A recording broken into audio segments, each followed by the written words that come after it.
नमस्ते, स्वागत छ यहाँहरुलाई मेरो च्यानलमा। आज म पोर्क मोमोको रेसिपी लिएर आएको छु। म यहाँलाई स्टेप बाइ स्टेप देखाउँछु। र यसको लागि सबैभन्दा पहिला मैले एउटा बाउलमा 2 कप मैदा लिएको छु। त्यसपछि मैले यसमा अलिकति नुन पनि हाले र 1 टेबलस्पुन जति तेल हाले र यसलाई मिक्स गर्ने अनि बिस्तारै पानी हाल्दै यसको चाहिँ सफ्ट डो बनाउनु पर्छ।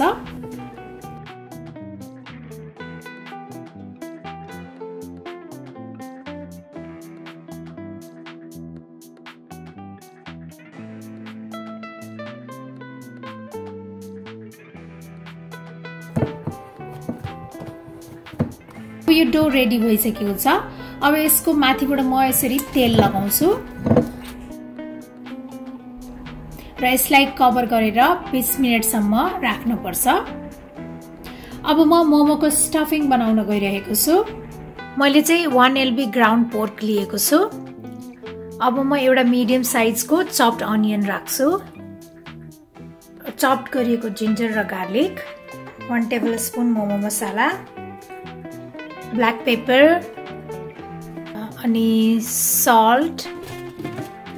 म चाहिँ अलिकति तेल राख्न गइरहेको छु।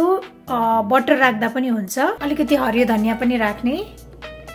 अब यसलाई चाहिँ राम्रोसँग मिक्स गर्न पर्छ।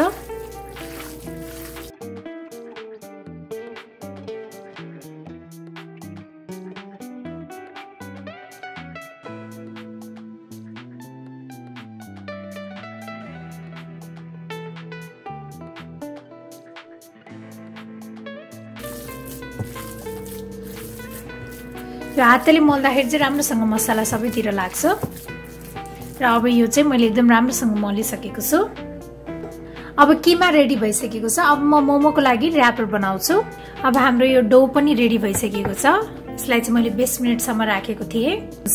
यो डो चाहिँ एकदमै सफ्ट बनेको छ। म अब अलिकति पिठो लिन्छु र यसलाई यसरी बल बनाउनु पर्छ। मैले चाहिँ सानो साइजको लिएको छु। यसमा चाहिँ अलिअलि यो ड्राई फ्लावर राख्नुपर्छ। अब यसलाई रोल गर्ने।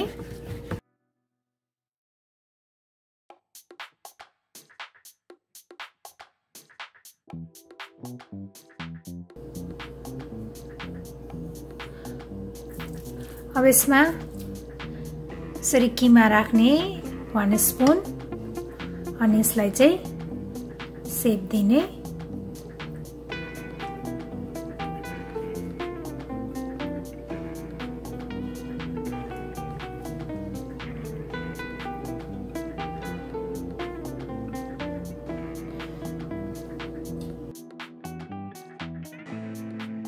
र म यसै गरी बाँकी मोमोहरू पनि बनाउँछु।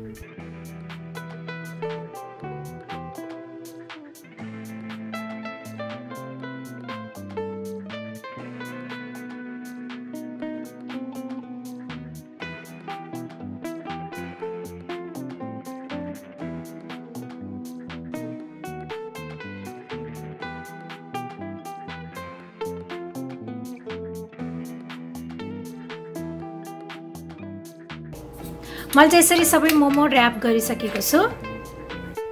अब यसलाई 15 देखि 20 मिनेटसम्म स्टिम गर्नुपर्छ।